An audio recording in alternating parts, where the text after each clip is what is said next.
Hi guys, so after working with this paper, this Tim Holtz Vellum, to make this beautiful card, thank you guys so much for your kind comments about it. I kind of want to make like a traveler's notebook with this paper. I think it's really artsy. I think it'll be really fun, and I think it might be even kind of quick because I'm not going to do any printables. I think I'm just going to do lots of fun papers. I wish I knew how, well, I can look it up as far as tea dyeing, and I've seen it done before, but I just haven't done it. But to make some fun papers that go in it. But if I have any links to any of the other items, those would be in the description box. Those are affiliate links, which means I'll make a small commission if you purchase items to those links. And a lot of you guys had said on this, like, you like to leave a card just like this. It can be its own composition, and on the inside maybe you would have a sentiment or whatever else you're going to say, stamped or written out on the inside, and just leave this kind of the way it is. I was like, maybe I'll put some little Tim Holtz words, those fun words from like these pads here. And of course, say these pads here. Here it is. No, not this one. Well, this one's cool too, but not that one. Something like this, just to finish it off, just to have a little something, little words on there. But thank you guys so much.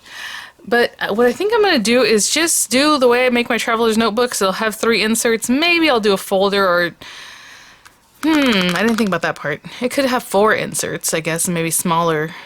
It just depends what you want to do with it, I'm just going to make it kind of artsy and kind of fun, and I think I'm going to laminate it with matte lamination, just so it still has like that feel of just kind of old-timey kind of look. So I do have all those things that I would need for that.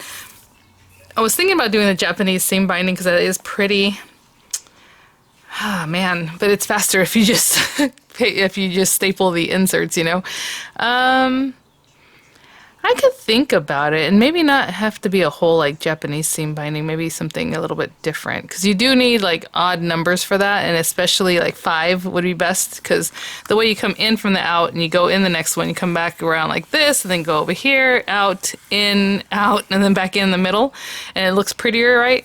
If you just have the 3 holes, you're just going to basically start and go around like this and then go back into the inside, and that's okay. It's just not as intricate, I guess, if that's what you're looking for, Or maybe you can start from the outside. No, so maybe you can start from the outside and go in, come back around, and go back out, and then finish off with a bow. Oh, should we do that? Oh, man. Okay, well, we'll think about it when we get there, because either way, it's going to be the same for the first part of it. So I'm going to pick a page of this that I like. And it's going to be the outer page, and then I'm still going to do my inserts with the same paper just to be lovely, and then we'll layer it up with like craft cardstock and some white cardstock or black. That'd be really nice. Just whatever colors we want to put in them that coordinate and look really nice, and I think it'll be fun. So when I come back, I might have things just cut down already just to make this video that much faster. It's not like you get to see me at a guillotine cutting things. I'll just tell you the sizing, but it's very much the same the way I do any I already used this one, see? It's open. I guess I could still use it sideways, right? So that'd be kind of odd. I'll use that for something else. But I'll be right back. Okay, real quick, I just chose some papers. I'm going to just have 3 inserts, and we'll do the Japanese kind of seam binding. Sure, why not? Or binding. I don't know why I call it seam binding. But anyway, the outer one, I'm going to make it the same size. Usually I make it a little bit taller and then I laminate it, but the lamination is going to add an edge to it anyway, just so that when we go to do the holes for the binding, seam binding again, it'll all be the same. So I'm going to make like a little template, and then we'll just use that. So I'm just going to cut this at 7 by 11 1/4. That gives me an inch spine with a little bit extra. Anyway, we'll talk about that in a minute. But I want to see if I want to cut the 7 inches this way, or is that too low for the flowers? I like to keep my papers, but at the same time I want more of this showing up. Let's see, how much is that from there to there? That's 7 already, so let's say about here. I'm going to cut that, and then I'm going to turn it this way. So to 7 inches tall. And the 11 1/4, I'm going to take the little bit off of this side, so I want all the flowers, as much as I can get from that. So 11 1/4 this way, and as you can see, it's a little floppier. I mean, it's vellum, so you got to make sure we're doing this right. Oh, so pretty. So I'm just taking 3/4 of an inch off that side. And the other ones, I'm just cutting them to 7 by 10 inches. So again, this one's 7 by 11 1/4, and then the inserts are going to be the papers that go inside of them and everything. I usually cut these papers, this is what I'm going to use for the covers, a little bit bigger than the 10 inches, so 7 by 10, but like 7 by 10 and an eighth, maybe 10 and a quarter, just a little bit extra, because as you start stacking your papers in it, the papers that are inside start sticking out, you know? So I always try to make this just a little bit bigger. So I will cut them at 7. And you know what, I honestly don't even care how these are cut. So, well, I kind of want to keep this on it too. So, you know, as I cut it, I'm just going to pay attention to what it is that I'm looking for. So, if you want to cut the 2 inches off already, like it says pretty flowers, but they're going to be on the back anyway. So I'm going to go ahead and do like the 10 and a quarter-ish, 10 and an eighth, just a little bit extra, like 10 and an eighth is what I have here. I'm going to take this off, and you know, maybe I can use this for something else, a little accent piece somewhere else. And then by 7. So, 7 inches tall. Why does that seem smaller than 10? No, it is. It's what it is. Okay. It just seemed really small. And then 7 inches this way. Okay. And that's going to be one of the insert covers. Alright, so I'm going to do the other 2 the exact same way. So I just cut all the covers and the inserts and everything. We have all these pieces. Actually, I can use some of these pieces to help me when we make our spine to make sure we do the right cuts and all that. So for the inserts, I did make them so that they're a little bit shorter than 10 inches, just again, because once they start stacking into each other, it just starts pushing them further and further out. So, you know, the halfway would be 5 inches, but it's going to be about there. What I'm going to do is go ahead and score it there, but when I fold it over, oops, sorry. I'm going to really feel for what the middle is, because the middle is going to be a little bit smaller than 5 inches. And then push it out that way, so that way they're kind of scored the same. And I normally don't do this, usually I just fold them all together, you know, but on all of them I'm just going to give them a score. And in fact, you can just score them right now if you don't want to fold them, because we are going to have to, what am I doing? I'm going to have to, put that little binding, you know, make our little holes. So you can just score them at this point, but I'm going to go ahead and score them and fold them just to have them ready. Again, I did the 5 inches, but I am kind of making sure it's even on this edge.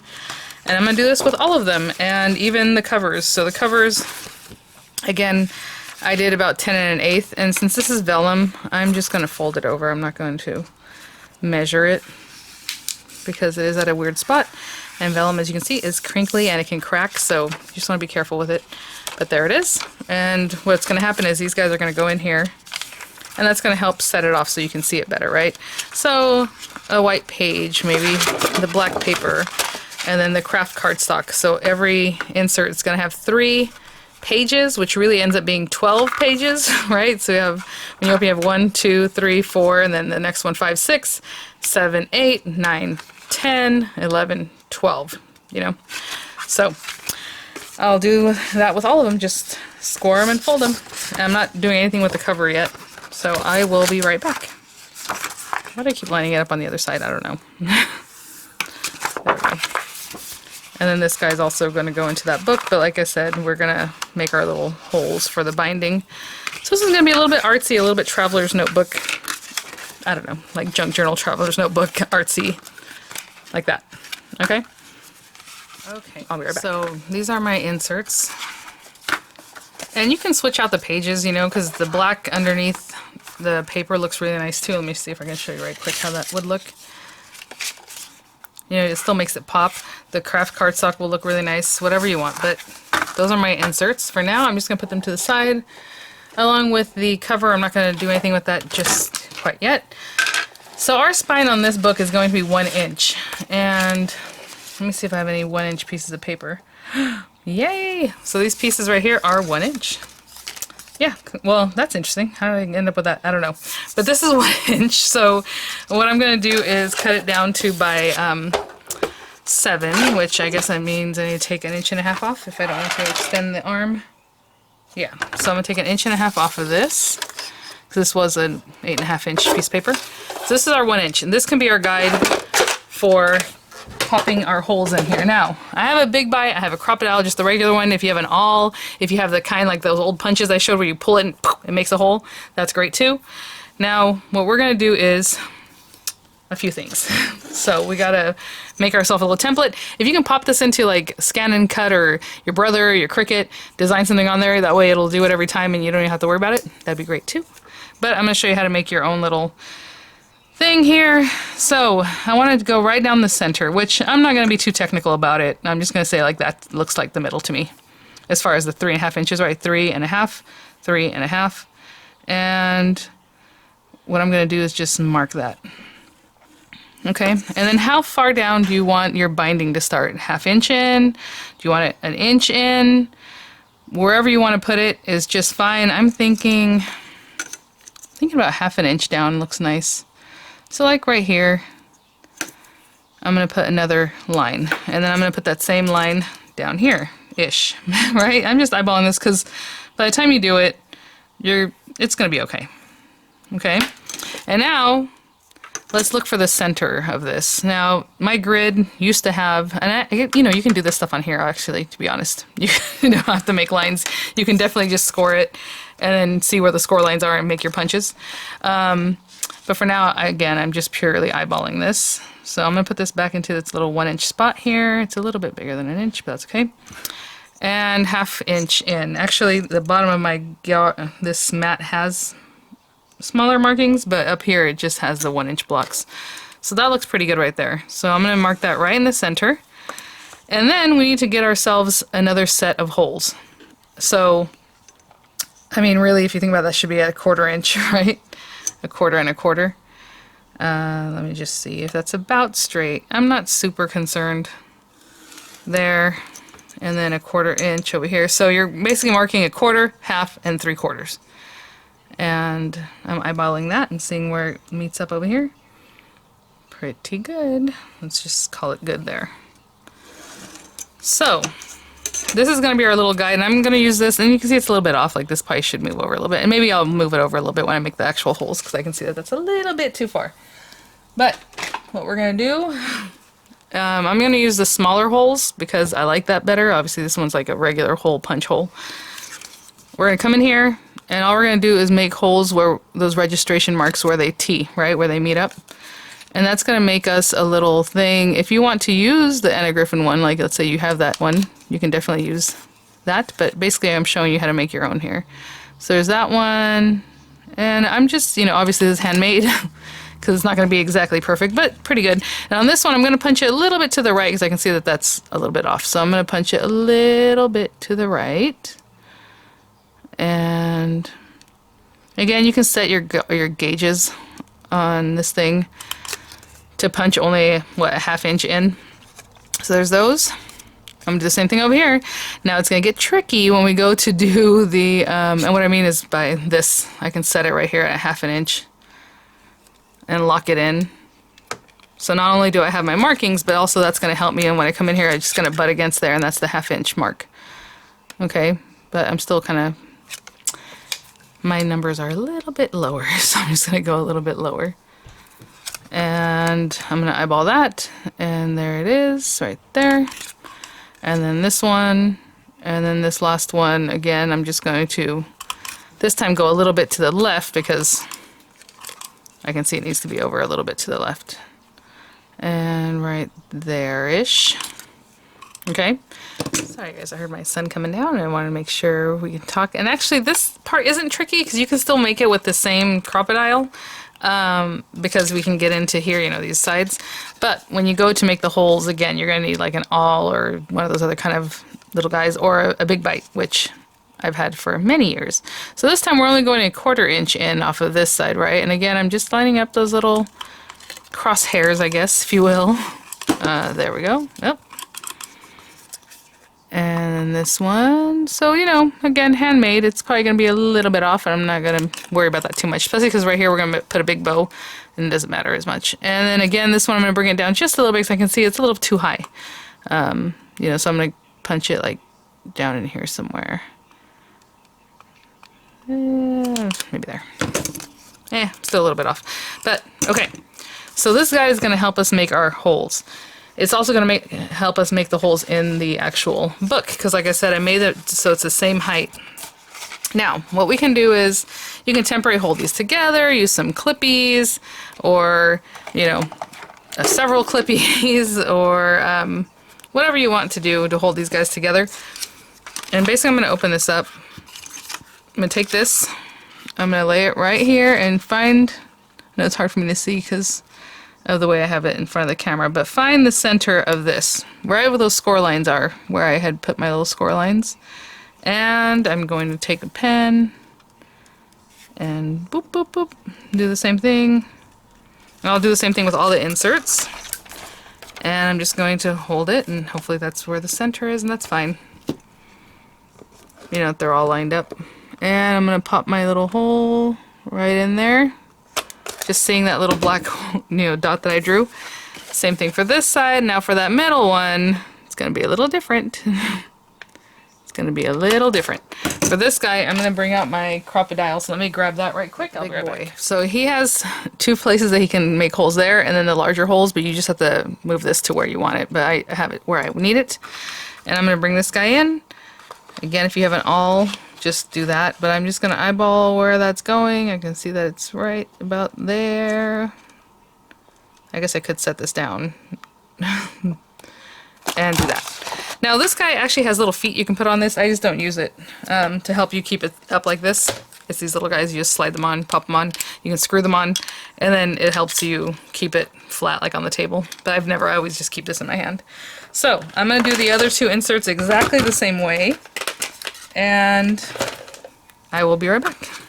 I'm going to use these again on those guys. Okay, I'll be right with you. I'm on my last one. This did not take long at all, and honestly, I mean, I love the Anna Griffin one because I love the die that goes with it, so obviously you can make all these beautiful binding edges, but if you have any edge dies or things like that, you can always make something beautiful on the outside, right, the outside of the book.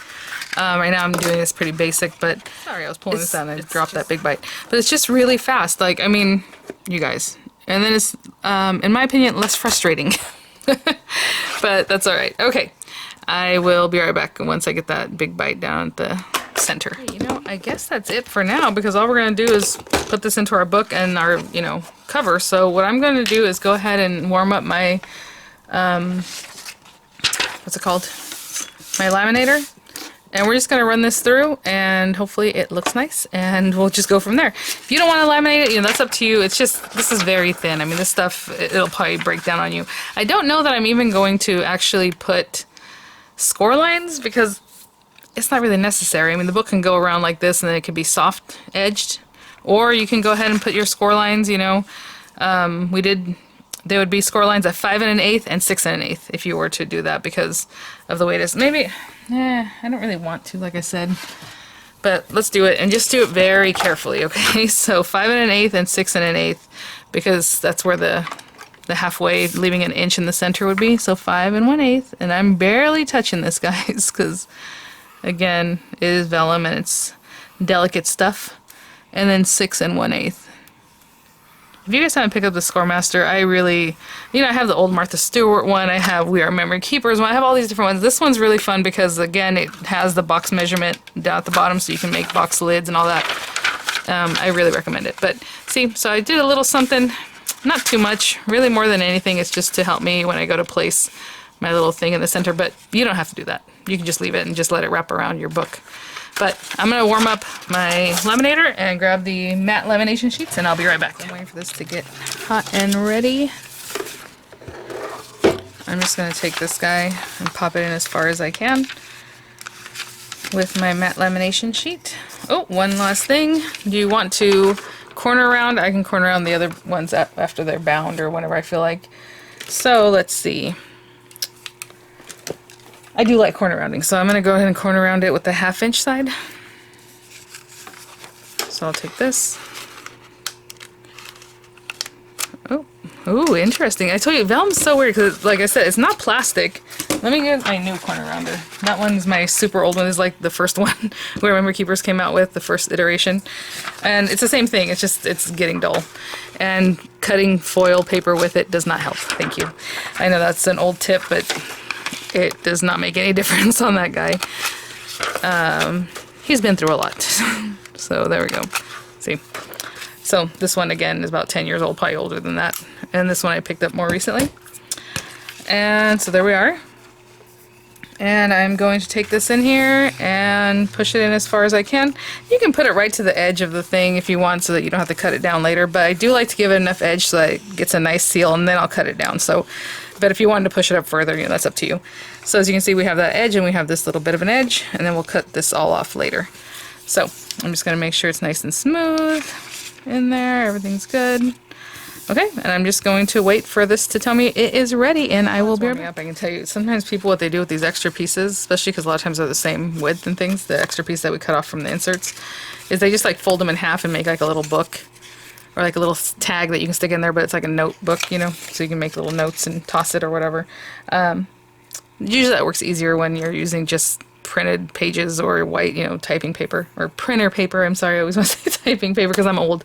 But yeah, so anyway, just something to think about.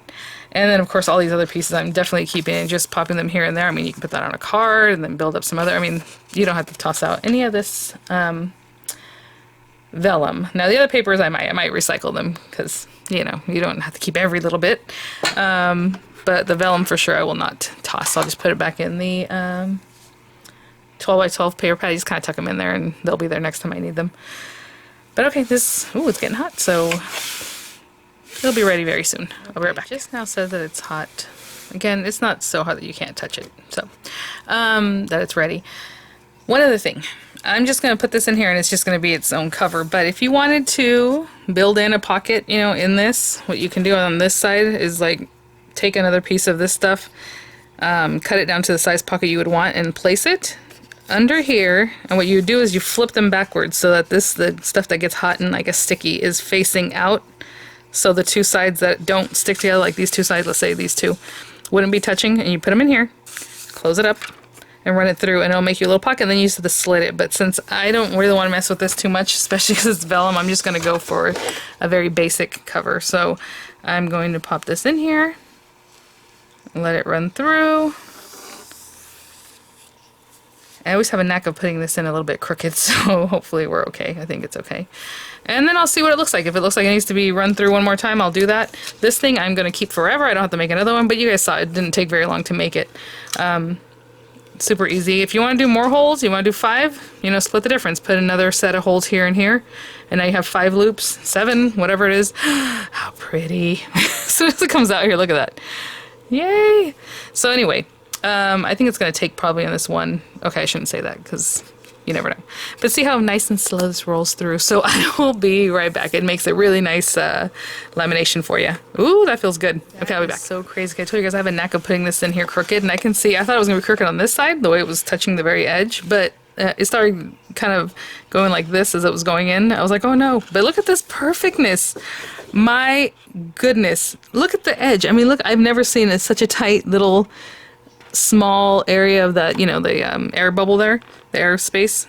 Oh yeah, no, I'm not gonna run this through at all. I know some people like to do it just because, it's like, no, if you looks good, do not do it again, because, you know, how many times can the little stuff heat up without, you know, having a problem or anything like that. So let me unplug my machine. It's already cold. I was gonna say, let me wait for this to cool off, but it feels so awesome, so pretty. I don't really like adding things, but if you wanted to put like another maybe thin sticker or a very thin die cut or something like that, you can definitely sandwich it in there too, but it needs to be really thin, guys, or else it's just gonna not take and it's gonna look pretty bad. I'm just gonna trim this down. Wouldn't it be funny if we use a decal edge trimmer? I never thought about that. To add the decal edge, you know? That'd be fun. Maybe next time. But for now, I'm lining this up. So this is the edge that we first butted it into, so we know that that's a perfect edge as far as like the straightness of it. Well, it all is, but, and I'm gonna trim off, again, you don't want to get in that air bubble, but the air bubble is so minimal, so like I can get pretty close. I don't want to get too close. Oh, the other day I cut this while there was still some wet glue, and I was like, oh no! So some glue got stuck on here, and that's kind of why it wants to still stick. But anyway, I'm gonna take a little bit off of this edge, not too much. And then we got this guy. Look at that. Oh my gosh. And then this guy right here, again, eyeballing. I'm leaving probably about 1/8 of an inch of edge. Now, if you didn't want to waste this, you could have just cut this off to begin with and not run it through the machine, but, I mean, what am I going to do with that? Maybe, I don't know what you would do with that. It's very thin. But people like to use the shiny ones for, like, acetate windows and things like that, or to hold up like little things on like a pop-up box or what have you, like an explosion card kind of thing. Okay, so I'm going to, it feels so nice. I'm going to corner around the whole thing. I'm going to put away my machine and I'll be right back. So here's our beautiful cover. You know, I just realized I like closed up at some point and I kind of had a less claustrophobic view of the last things we did. But again, we kind of scored it, if you guys recall. Like, I can see that line is kind of like right there. Either way, all you have to do is put it on your mat and just pay attention to what you're doing. It's like right here, I can see that. So I actually want to pop, it doesn't really matter where you want to cut from, like from the inside out or the outside in, your holes. But I'm just going to place this on here so I can see it's right there. Right there. There's my little center mark, the 5 1/8, and then 6 1/8. And all I'm going to do is take a Sharpie. And you can tape this down if you don't want it to move, but I don't think it's going to move too much. And I'm just going to transfer my little design, my little holes, okay? So I'm just going to color them each in just like that. And you can do that with alcohol ink marker or any pen, doesn't really matter. Let me grab this, and I'm just gonna make the holes just like I did before, and you know, I just eyeballed it. So I'm gonna come in here and make sure this is actually, I need this gauge to be brought down. I'm just going to very carefully eyeball this. So I'm looking through there and I can see the hole. What I'm looking for is that little black dot basically. And we'll give it a pop. And the next one, give it a pop. And the next one. And then of course the ones in the very center, I'm going to bring back the old Big Bite. And I'm just going to come in here. And what I'm looking for in this, because obviously it's hard to see, is as I'm pushing down, this little metal rod comes out, right? The actual rod that cuts. And once I get close enough to see exactly where that's punching, that's when I commit. I'm like, okay, that looks pretty good. That looks about right. Boom. Okay. So that's what I'm going to do for all the little holes. Just eyeball them, hoping everything's good there. And just give it the punch. Okay? And I'll do the same thing on this other side with this guy. If you don't have these, I would say invest in this one first, right? Because this one will do everything where this one only does a little bit, but this one also takes up more room. You know, whatever. Okay, I'll be right back. And that is as easy as it is. Oh my goodness, this is a lot easier than I thought it was going to be. I just wanted to get this idea out of my head. So again, if you want to make the score lines, you know, revitalize them, then take your scoring tool and go ahead and take it to your scoreboard and rescore them. But for now, I don't mind it just being like this, kind of fun and sweet, just a little more artsy. But if you want, you know, specific lines, then score it. I might change my mind, maybe I'll still score it later. Now, I wish I had black organza, which I might go pick up, but everything you've seen here, I've just had in my stash and I'm just playing. So I was like, oh, maybe red, but this red is a little garish. So then I was like, well, white, which is fine. If I had a creamy color one, I think I have one, but I don't. Anyway, it's not in my ribbon drawer. I'm not going to keep looking. I probably used it sometime recently and put it like next to me somewhere. And then I had these two and I'm like, oh, pink. But you know what? This pink is very bright. I mean, you can see once it stacks up. You don't see it as bright here. But look at this one. It's like a soft peachy pink. Mauve. Are any of those colors the same? I'm all soft peachy pink mauve. Yes. Okay, this is what I'm going to use. The holes are a little bit bigger because they're 1/8 inch holes than maybe some other ones. So basically what we're going to do is we're going to go up, you know, in and out, back around. So I'm going to give myself at least this much, but then I want to make bows, like a bow at the end, like a nice size bow. So I think, let me see, we're going to go in and back around, back this way, back. Okay, so that's that. Okay, I'm going to cut it here, and then I'll tell you guys how much that is, and hopefully that's enough to do it without having to redo how much I'm getting here. That is 24 inches. Look at that. Okay, so I'm going to cut, well, you know what? I'm not going to do that. I was going to cut all three the same, but what if it's not enough at the end, right? So, I'm going to take this little needle. Again, you can put a little singe on here. Actually, I'm going to singe it anyway because I like to do that. Just so it's nice and sturdy. I get these at the dollar store, guys. You don't have to spend anything on these. I just like to singe ends. And that is enough, honestly, to help you push it through and get it going if you wanted to. But I'm just going to use one of these little needles, especially now that the holes are a little bit bigger. And I will link these exact needles because they work really well. And sometimes when you order like yarn needles, you're going to have these ones with huge, huge, huge eyes that maybe won't go through the hole as well for you. I'm just folding that over so I can get this in here. Oh, you know what? I probably should have burned the edge later because that does make it thicker. But there you go. Okay. I didn't really plan on how I want these books, what order. Let's say that one's a little bit, later. Maybe this bird nest one. Bird nest, flower, and then this. Okay, let's do that. So I'm going to start actually, yeah, that's what we'll do. I was going to start with the middle one, but it doesn't really matter. Okay, so we're going to bring in our book. Now, if there's anything that you want to do to perfect this, like to cut it down, as you can see, I did a pretty good job because like I said, this thing, once it shrinks down, this one's going to end up smaller than the rest. So I made this one a little bit bigger than 10 inches. And then the ones on the inside, I made them a little bit smaller than 10 inches. And you guys saw what I did so that they're not all wonky and sticking out everywhere. If you want to score, corner around them now, you can do that. I'm probably going to do mine after they're in here. So I said I was going to start on the outside, which is weird. And the reason I'm starting on the outside is so that these ribbon ends will end up on the outside, and that'll be a cute bow that I'm going to make. So from the outside in, and then we're going to catch this guy, making sure he's the right direction. The middle one. Okay, and we're going to pull this through, leaving a tail. Again, I want to make a bow at the end. Take it from here, go to that very top hole, all the way through your book, through this guy. I know it's going to seem weird because you're going to be like, because we're going to leave this whole thing just free floating out here. Okay, because now from the outside, we're going to go back down, or not back because we never did it to begin with, but down the very bottom one and in. And you guys, this is how easy it is. And then back out this middle hole.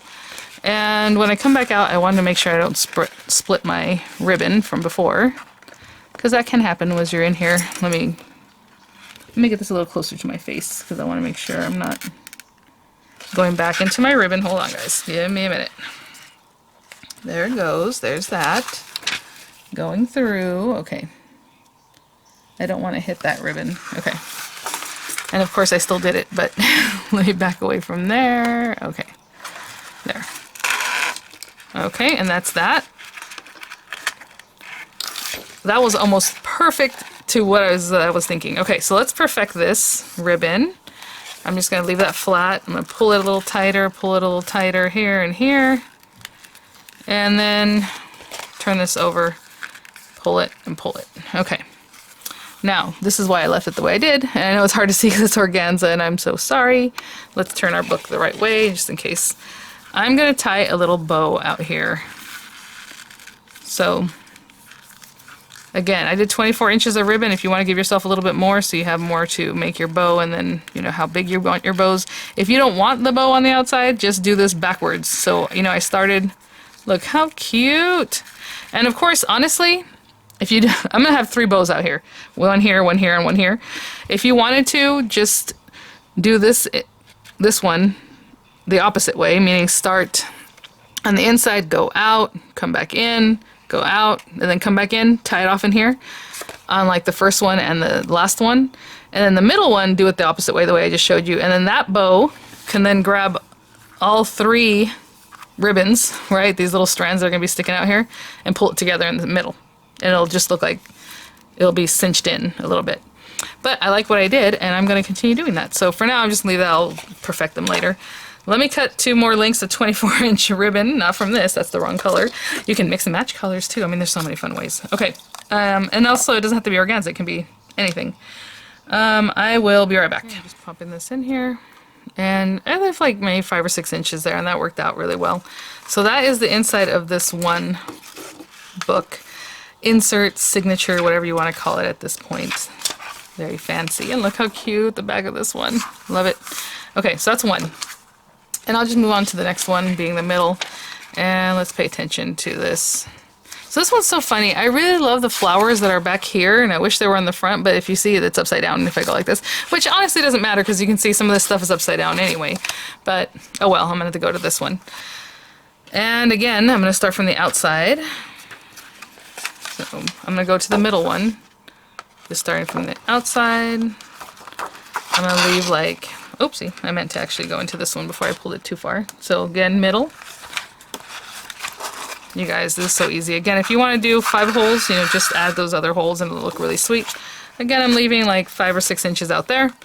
Back down here, or you can go up to, it doesn't matter, you're just going to need to go to the top or to the bottom. And now that it's already here, it just went right through. Super easy. Again, you can always arrange your ribbons as you're going along. Like right now, I could make that little, that looks nice and straight, so that's good. I'm going to hop all the way to the top. And of course this time I'm like, where's my book? Where's my book? Right there. So all the way to the top one, all the way through. And I caught the end of my little guy here. And again, before I start doing other stuff, I mean, you can finish it up and then come back and fix that. And I'm going to go back through the middle. Back outside, again, trying not to catch my ribbon. Let's see, where is this? There he is. Okay, that looks good. And I need the end of my ribbon to come out here. Come on out. Ta-da! There we go. Where's the end piece? I'm trying to find the side that has the end so I can pull it. So I can see what happened here is I did split the ribbon a little bit. Of course, you're not going to see it, but it does hamper that part. Okay. So I'm going to look at this, see about my little ribbons. How are they coming out? That one looks good. It looks like it needs to untwist up here. Okay, give it a pull. Very good. And give it a little tug. And again, make a bow. And what I was saying is that this middle one, you could have done that and then do the other ones the opposite way. So this middle one can go underneath all of the strands and then pull it. Hopefully that makes sense. I think once you start making them, you'll understand what I'm saying. And there's my second bow. And I'm just going to do the same thing for the third one. Just come in here, start with my ribbon on the outside, go into that book, the same thing. And I'll be right back. Little bit here, and I already kind of made sure everything was good. I could tighten it up just a little bit, but that's all right. Okay. And of course that's when I was like, of course that's when an emergency vehicle passes by. But yes. So there's that. Again, 3 bows on the outside. And I think it just looks really sweet. You can do these things all different ways so that the bow ends up somewhere else or whatever, and I'm not even gonna actually adjust them. I think they look really cute just like that. And there is the outside of our book with our little bows, the beautiful vellum cover, and then of course you can just start doing whatever it is that you want to do. I'm going to finish this off by going around and corner rounding all of the books. You want to add inserts and of course just start doing whatever you want to do with your book. Sounds good. And I'm telling you, it's very forgiving because of that binding, like, it's fine. I don't know how to explain what I'm trying to say. It'll be fine. So again, I'm going to go around, corner around all the inserts. I'll have some images for you guys. I'll have the links in the description box of anything that might be something you're interested in. That organza ribbon comes from the Dollar Tree. You know, that's where I always get that kind of stuff as far as that. And now I need to go and search out some black organza ribbon, but there it is. Again, if you want really nice harsh lines for the binding, then score it. You want a larger binding area, then make your little guide bigger. And then of course that means you have to extend your papers or do it a little bit larger on that. But really fun. Look at that. And then decorate it up as you like. All right, guys. Thanks for watching. I'll see you at the next one. Bye now.